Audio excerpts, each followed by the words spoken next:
gotta work with what you got. Don't sweat it until you hit the top. Work with what you got. Don't forget it. Hello, I'm David Stringer from Insignia Group. Welcome to Next Up Accessories, where we connect your next up and vehicle personalization to help you make more money and happier customers. What is vehicle personalization? That is a process in your showroom where you present customization to your buyer. It's a proven methodology to increase your paycheck, give customers what they want, and skyrocket your CSI scores. For more information about vehicle personalization and how to get your dealership making happy customers, check us out at insigniagroup.com. If you are a customer of Insignia, thank you for your business, and you are not reading our blogs, which are full of best practices, then click through our website and subscribe, or find us on social media and start a conversation with us. We want to thank Side Hustle for the use of their song, Work With What You Got. Seems appropriate. Find them online at sidehustletheband.com. Okay, team, we ready to do this? Yes! All right. First, we're going to hear from our recent interview with John Petersavage, General Manager of Tucson Subaru. This interview was actually recorded during our DiplomatRide in San Francisco. What is the DiplomatRide, you say?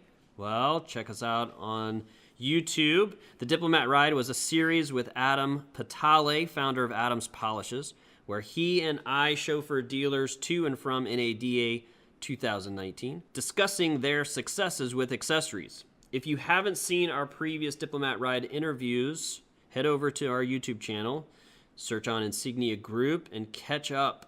You're missing out. Then later, we have an in-studio interview with Insignia's very own Sarah Patterson. We'll discuss her journey in the automotive industry, her first trip to SEMA, and then what she does here at Insignia. All right, let us begin. Up next is our audio recording of our interview with John Petersavage, GM at Tucson Subaru. Tucson has been on Insignia for about a year and a half, and they crush it. This store averages close to $300 per order and closes accessory orders on 60% of their new car sales. Anyone who isn't familiar with a Subaru operation, that is a tremendous number because Subarus are required to have at least $320 in accessories from the port, or it's around $320, $340, something like that.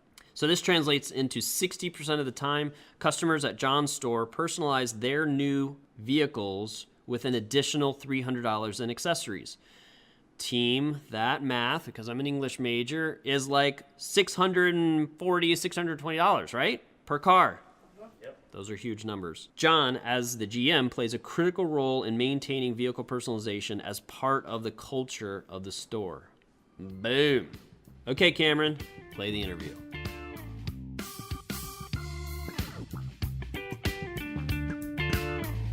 David Stringer. Thank you very much. Nice to meet you, sir. Mr. Petersavage, I want to know what kind of name Peter Savage is. How's that? My grandfather was a Polish orphan, so it's kind of a made-up name based on when he came through Ellis Island. So. No kidding! Wow, just made-up name. So they, and whatever his real Polish last name, they just turned it into Petersavage. Man, Very that nice. is a great story. How often are you asked that story? Pretty frequent.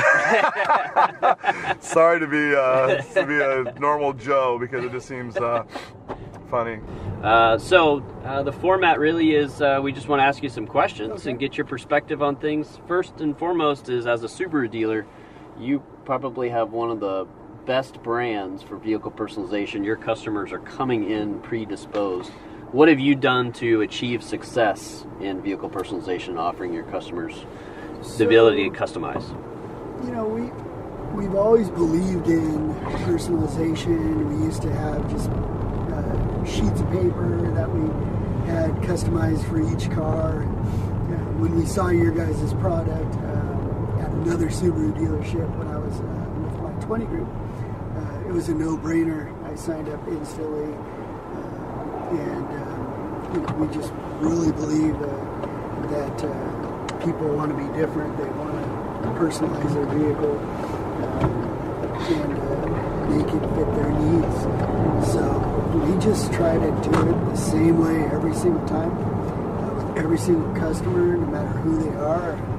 We have a process in place where we don't even accept the deal to go to finance without the accessories being offered, and there's even if a customer declines, there's even a decline page that simply says that the customer accepts good customer service. Yeah. Ah, interesting.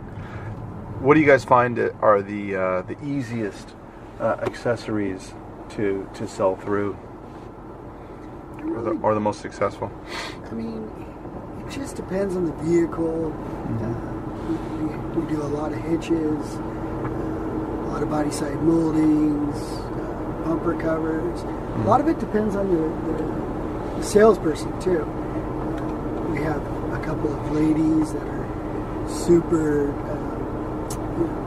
proactive and really successful, because they will, before they even write up the vehicle, start talking about some of the accessories based on the needs of what the customer has already told them. So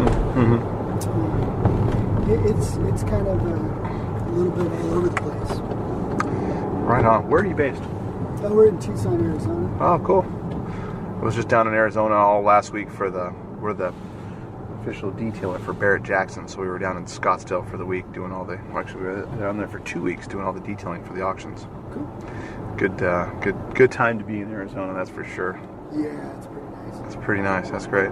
And are you just a Subaru store, or do you have other brands as well? Yeah, we're a single point Subaru store. Single point Subaru store, that's awesome. So, John, what would you say is, one of the things that we struggle with is just getting dealerships to decide to get into this business? And what would you say is the reason that most dealerships choose not to get into this business? What makes this business so difficult to get into and sustain, in your opinion? It's really just because most dealers they basically let the tail wag the dog. They let salespeople tell them that customers don't want it. They don't follow through and make people do something. When I saw this other dealership was doing almost $50,000 a month at a similar volume that we were at, and we were struggling to get to 10 with our paper menus, we've instantly doubled, and now we're looking at tripling what we do per month. Wait, could you say that again into the camera? Double and triple. Double and triple, yeah. That's huge. That's giant. No kidding. And what do you, and so back to why dealerships don't get into it, do you feel, so you're saying that it's really about just not taking command of that particular part of the business? It's just a mindset. Even the owner that I work for, when I first came aboard, I wasn't the general manager, I was just general sales manager. But I wanted to offer the accessories just to help the parts in the service department. And I came from a store that we did that. He didn't believe that people would buy stuff, and he also felt like it would affect finance. And I proved him wrong. I just flat out told him that, no, right after people say yes to buying a car, they want to keep buying stuff. Right. Yeah. And it's the best time to do it. It works out to their benefit for Subaru. The accessories add to their warranty if they're purchased at the time. So your dealer didn't believe in it at first. How long did it take him to become a believer in that, hey, this really is a business we want to be in? 1 month. Fantastic. That's great. So just moving the needle from $10K a month to doubling it to $20K a month was all he needed to see. Well, no, we were doing none. Oh. Zero, Yeah, we went from zero. And, as our volume grew, we got up to about 10,000. And then when we added Insignia, we instantly doubled. And then now, last month we tripled. We did over 30,000. Nice. In sales. And how many vehicles, how many units do you sell a month? New and used, we average between 220 and 250. Okay. High volume. And you are offering vehicle personalization both new and used, or just new? New, and then the pre-owned Subarus. The pre-owned Subarus, okay, gotcha. So then if you can encapsulate that, so that what I'm trying to get to is, a lot of times when we get into conversations with dealers, it's like, well, how much is a typical customer? Well, 30,000 a month, 50,000 a month. Yeah, but how many vehicles do they sell? And then they just start trying to peel away the onion and make up all the excuses they can come up with to say, well, that's not our business. But yet you are a very, I would say, well, you're a high volume Subaru store. I mean, most Subaru stores are at 70, 80 cars a month. So trying to help our audience sort of translate, if they could be at, 10,000, 20,000 a month selling 100 vehicles, you're doing pretty good per unit. Yeah. Per new car. I mean, I'm sitting here listening to the success story in this vehicle, and now the question that I would have for you, and that I would want to know in your shoes, what could Insignia do to help improve the process for you to help you be more successful? Is there anything that you see, it would be great if they could just do this or just do that? Is there anything that you could point to that would help you make the sale an easier one and make the upgrade or the accessories easier to get into the customer's hands? I really don't think so. I mean, the support staff is good. We have somebody in our store once or twice a month, making sure that the salespeople are trained. Our parts manager, even our service advisors, everybody is all on it. We use Insignia for more than just accessories. We also use it for our WIO process for customers with other things that are sold in F&I to communicate back and forth, and it just helps with our OLP. So it's more than just a tool to sell. It's also a communication tool that we use inside our store between departments as well. So the managers in the sales department, they push the accessories over. The finance managers push, like when they sell Xylon, alarm systems, and then that way parts, service, and our reconditioning department all are on board. So we use it for more than just that, and we have great support with our reps that come in. So we've got no complaints. Great. How's that Xylon working out for you? Do you sell? Does that go into a decent percentage of the cars down there? Our store has about a 35% penetration. That's huge. But we're in Tucson, Arizona, so lots of elements. Yeah. And what's a typical charge for the Xylon deal? So I'm in the car care product business, by the way, and our business is called Adams Polishes, and what we do is we just do an ultra premium line of products, and we sell a lot through the GM accessories, so we don't do anything at all with Subaru, but so it's not something that you probably even heard of, but we're just putting together an offering for something similar to a protection program, only it's a ceramic coating. But the Xylon is done by a company that we know very well called Granitize in Southern California, where I started off.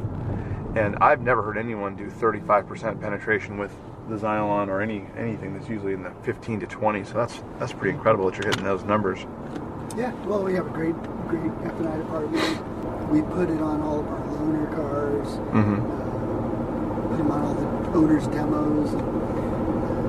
Most of the people that work there also put it on their cars. They believe it. So Yeah. Believe it. That's great. Right on. That's good to see that's been that successful. So as you move forward, how's your guys that do the cleaning of the cars and the guys that do the detailing on your site? Do you find it easy to maintain do you find employees for that, or is that one of the roles that's harder to fill in your dealership? No, we have no problems filling that role. Yeah.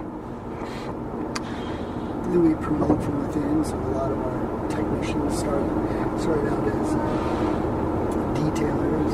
One of our window tint guys started out as a detailer. That's great. No kidding. That's awesome.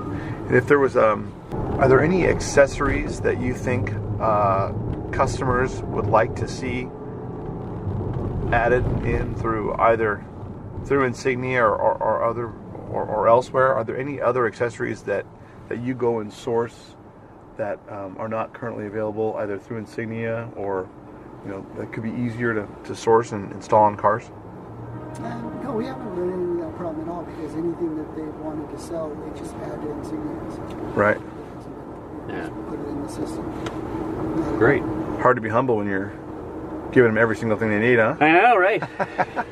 And a ride. That's great, yeah. All right. And how long have you been in this business? 16, 17 years. 16, 17 years, no kidding. Were you, before Subaru, where were you? I worked at a big Toyota store in Tucson. Mm-hmm. So, John, what was your first car? My first ever car Yeah. that I purchased was a Honda CRX. Ah, nice. Oh, yeah. Was it an HF or an SI, or do you It remember? was an SI. SI? Black. What year was it? I put 19... wheels on it, so I was accessorizing it. Yeah, attaboy. Even then. Attaboy. How old were you? I think it was like 89. Dude, that was the greatest. How old are you? I'm 49. Yep, you're my age. So Yeah. I was gonna say that's probably right about the time that you're turning 16. That's a great car. I remember when those cars came out. It's just absolutely the ultimate car to achieve in high school. That was it. That was the one. Do you guys you ever go up Mount Lemon? Yeah. You ever go up there and hang out? When I first started in this business about 20 years ago, I bought a Mini Cooper and took it up, and I was doing road shows and setting up inside of Costco stores and doing demonstrations inside of Costco stores. And Nice. in the wintertime, I was based in Southern California, so it wasn't like I had a real winter, but Arizona was a better winter for sure. So I went down and set up inside of the Arizona stores. And set up right when you walk into Costco. We had this little Mini Cooper there, and I'd do demonstrations. And then I'd have like 2 or 3 days between stores. And I went tearing up Mount Lemon in that little Mini Cooper. And I'll tell you what, that's a pretty awesome spot down there. That's beautiful, beautiful country. You have any kids? I have 5. You have 5 5 kids? Whoa. What are the ages? 24, 22, 19, 16, 13. Nice. Never. You asked me that yesterday. I think I'd be better at it. No, never a dull moment in your house, huh? Never. No. Well, I gotta believe they're not all at home anymore, but All right. that's crazy. 3. 3 at home. Wow. That's awesome, man. 5 kids. God bless you. That's right. God bless you. Imagine That is a critical part of having 5 kids. that. Yeah. Absolutely critical. Absolutely critical. All right, John. Well, here is the Moscone Center, and I am very grateful that you allowed us to pick your brain a little bit, give you a ride. Yeah, and feel free, if you have dealers that are on the fence and, Yeah.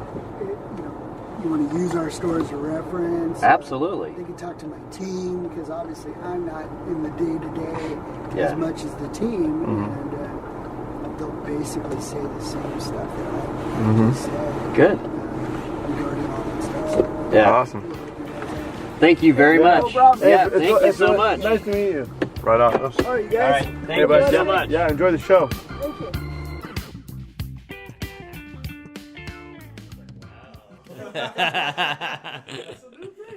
Okay, we're back in the studio here at Insignia headquarters. And so let's meet our production crew. We have TJ, lead writer and customer service extraordinaire.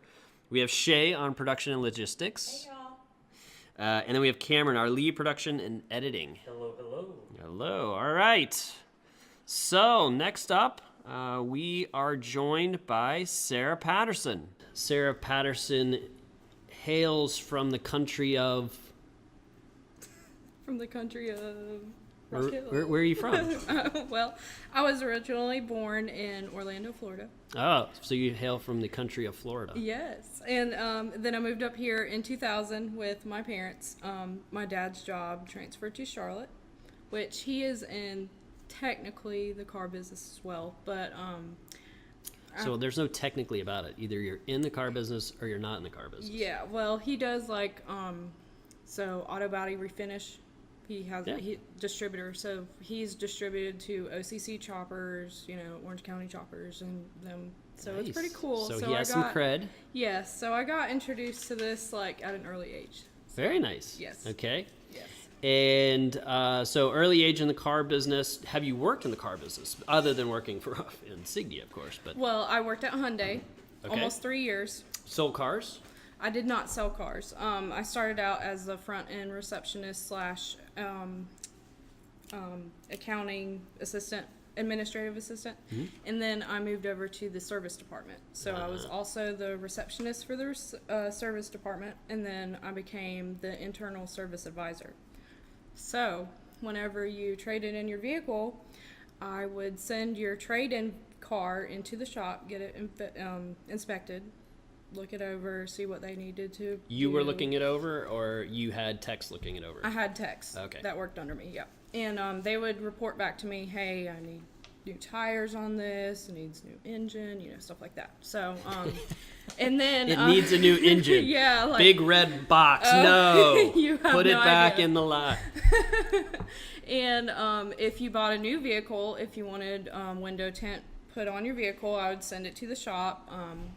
So you were doing some personalization coordination. Yes. Okay. Yeah. So... You could put that on your title. interesting, right? Personalization coordination. Okay. So being on the other side, it's awesome. I don't have to have the customers in my face all the time, but It's not I like for it a lot everybody. better. Yes. Yes. So when you were a full-on service tech, or you were primarily that coordination on the service lane? I was the coordination on Yeah. the service lane, yes. Okay. So that's actually a very important role, as you know, after working at Insignia. So it's an important role that goes overlooked in the process of making sure that accessories are sold and installed properly. Yes. You've got to have somebody coordinating that. So you Yes. were really on the front lines of all of that craziness that happens between sales, service, and parts. Yes. And having that person in the midst of that is incredibly important. Yes. We actually have given out our challenge coins, hashtag Insignia challenge coins, look them up. We've actually given out a number of challenge coins to coordinators just like that, who are the glue to that type of a process. So awesome. So you got a front row seat to the herding of cats, which is otherwise known as selling cars and servicing cars and parts. Yes. It is insane. Insane. It is not for the faint of heart. No, not Yeah. at all. Right. Not at all. Thick Good. skin all the way. What was the number one thing you enjoyed of that? I think the experience of, the networking of different restyling shops, all kinds of products that I got to see that they could actually do in the area, and you would have no idea. So it's pretty cool. Yeah. So let's talk about your dad again. So he is a distributor of sheet metal parts. No, so more like auto body refinish, so paints, Okay. paint flakes to put in your paint, sandpapers, Okay, on the supply side of Yes. the material side. Yes. Awesome. Okay. All right. So let's fast forward to getting the greatest job in the greatest company on earth. That is in the data department of Insignia. Yes. Tell us about how you found us and what your story is on how you came to Insignia. So I was referred by a friend. They're like, hey, you have experience in the car business, and they may need a helping hand. So I was like, okay, well, I'll put it in my resume. Put it in, got a call back, and I was like, yes. And they went over what the job title was, the responsibilities, and I was like, this is dead on. I love it. Awesome. So- Now, no one's listening to this, so tell us really what you think about Kim Callahan Collins. Love her. Of course you do. She's awesome. Cool. And so explain to all of our fans what exactly you do. So, the data department, I am the aftermarket lead in the data department. So I get to talk to the vendors, ask them for their data, of course, and I make sure that I maintain their data in our catalog for their products that we have, such as Weston side steps or Anzo lights, everything from exterior to interior, cat skin leather. So I get to talk to them. Got to meet them at SEMA, which was awesome. So, We'll talk about SEMA, so Yep. don't get ahead of yourself. I won't. That's a whole segment I've like highlighted right here on my. Nice. So, yep, that's pretty much what I do. Okay, cool. So, do you play a game that most people after they work for Insignia for like a month or two do when you drive a car around town? Do you start looking at all the cars and spotting all the different accessories on the cars? Oh, yeah. Oh, yeah. Okay, maybe it's not fair because you were probably doing that before you came to Insignia. I've been doing this for years. So yeah, so you spot them. Yeah. And Yep. and then do you take the next step, which is talk to a person who doesn't work for Insignia and doesn't work in the business next to you as you're driving and go, oh, that has assist steps. Oh, and you see those wheels? Oh my gosh, and it has body side mold. Do you do that too? I'd like to, but they'd probably be like, what? It is cool whenever people aren't very, they're not acquainted with the area. So then they're like, hey, I want to get this done to my truck. You know, I'm looking for a restyler that might be able to put a lift on my truck. And I'm like, oh, well, I know some people in Rock Hill here, you know. I used to work with them a lot. So, yeah. So it's pretty cool. Yeah, good. Yeah. Cool. All right, so SEMA. Tell us your story about SEMA. The What did love we of my first? life. You got to tell about the first time you went, and then Yes. the second time you went. Okay. So the first time I went, I almost died. I absolutely loved it. I But thought, well, I guess what I'm asking too is how did you get to go? Because I think Yes. that's an important part, and was sort of like yes. Okay. So, I was asked to enter a riding competition, I guess you could say, explaining why you should be able to go. So here at Insignia, one of the things we do is we have someone who is not in sales or customer service. Well, customer service could go, but sales or a consultant who's out in the field already and who may have already been to SEMA. We Yep. try to take people who've never been to SEMA and who have never had the chance to go to SEMA. So we say, okay, tell us why you think you should go to SEMA. And so you wrote this amazing essay that Put my heart and soul into this. you can totally feel it. Yep. And I explained, hey, you know, instead of playing with Barbies, I played with Hot Wheels. Loved them. Been doing this since I was knee-high to a grasshopper. And, you know, I gave them a little bit of the backstory. Like, you know, my dad and I used to sit on the couch when I was little and look at the SEMA magazines because they do get that at his job. And so it was so exciting to see, you know, hey, you're going to SEMA. And I literally cried. So that was great. Okay, so then had you ever been to Las Vegas before? I have never been to Las Vegas. And then had you ever been on an airplane before? Yes, Okay. I've been on an airplane. Because we've had a particular person never be on an airplane, never been to SEMA, never been to Las Vegas. So that was like all three. That was a trifecta, if you think about it. Yeah. So, so you've been on a plane before. That's not a big deal. And did we fly in during the day or did we fly into Vegas at night? The first. First year, that was during the day. You went in early with Yes. Kim. Yes. Yeah. Okay. Yep. So describe landing in Vegas. So I've been to a couple of different airports before, but I got into McCarran. I look and there is a slot machine and I'm like, they're ready for your money right now. Step off of the plane, give me your money. So Yes. that was pretty interesting. And then, you know, just seeing like there's so many different stores. It's like a mall inside of an airport. Like that's insane. You can go to Victoria's Secret. What? So that was pretty cool. And then it's just like, you know, then I got to see the guy that played the Hulk back in the day. So then I'm like, oh my gosh, there's celebrities here. Like, what? Wait, who did you go see? In a show? Or you just like... No, he was at the airport. Bruce Banner or the other guy? Andre the Giant? No, he didn't play the Hulk. Who played the Hulk? The big guy. Who? Oh, in the newer movies or the older movies? The older movies, like the OG Hulk. The old... I forget what his name was. Bill Bixby. Lou Ferrigno. Yes. Okay, Lou. you saw Lou Ferrigno? I saw I thought he was Lou. dead. Psych. Apparently not. Towering over there. Wow. Yeah. Did you go up to him? I was a few feet away from him. I was like in shock. I was just like, do your thing. Was he truly huge? I mean, it Yeah, was like he was. you were Okay, I have baby hands. Hurting your His neck? hands were like, twice the size of your hands. yeah. Yeah. All right, so wow. So that was like That was my 10 taste minutes into being on the ground. in Vegas. In Vegas. Like, what? Okay. If this is going to be the depiction of my first trip in Vegas, I'm good with that. So, yeah. That's amazing. Okay, so then let's so then you get to SEMA. Yes.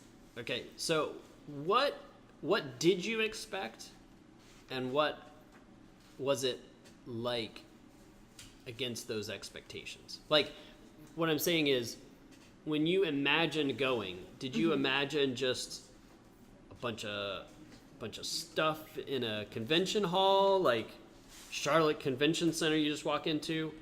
Did you have any idea of all the craziness that goes on? I had no idea.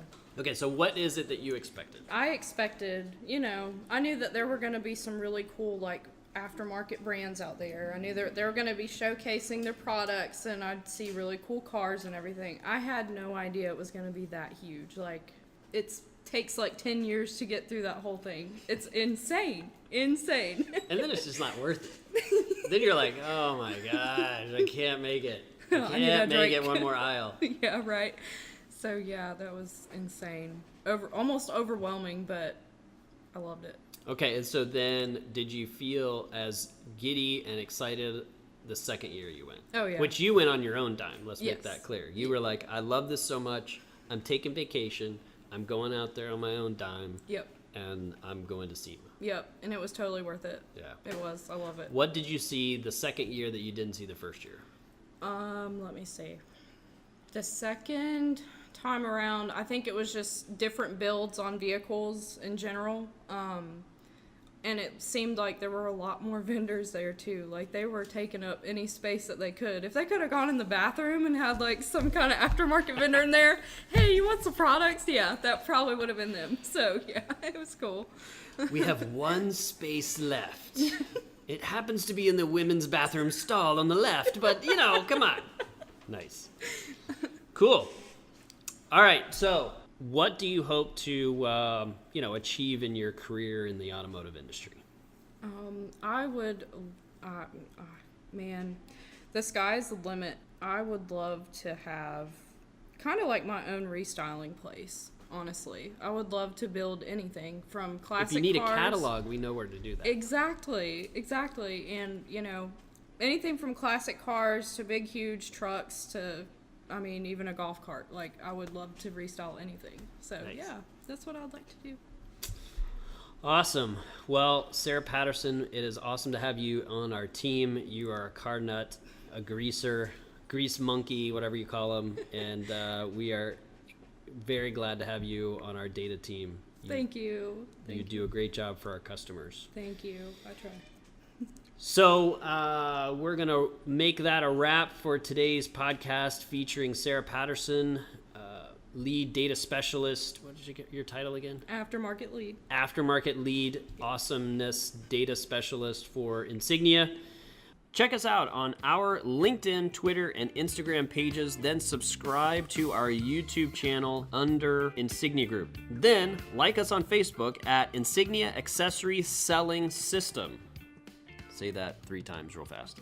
If you can't live another day without us, go to our blog at insigniagroup.com. Make sure you subscribe and read our latest blog. It has chock-a block of best practices. Keep that in there. Next time we talk to Jeff Teague, sales associate at Fred Anderson Toyota in Raleigh, North Carolina. This guy does it all, about how he showcases accessories on his YouTube channel. He's got a huge following, and I can't wait to talk to him. And remember, on Next Up Accessories, we connect your Next Up and accessories to help you make more money and happier customers. Have a good one. Work with what you got. Work with what you got.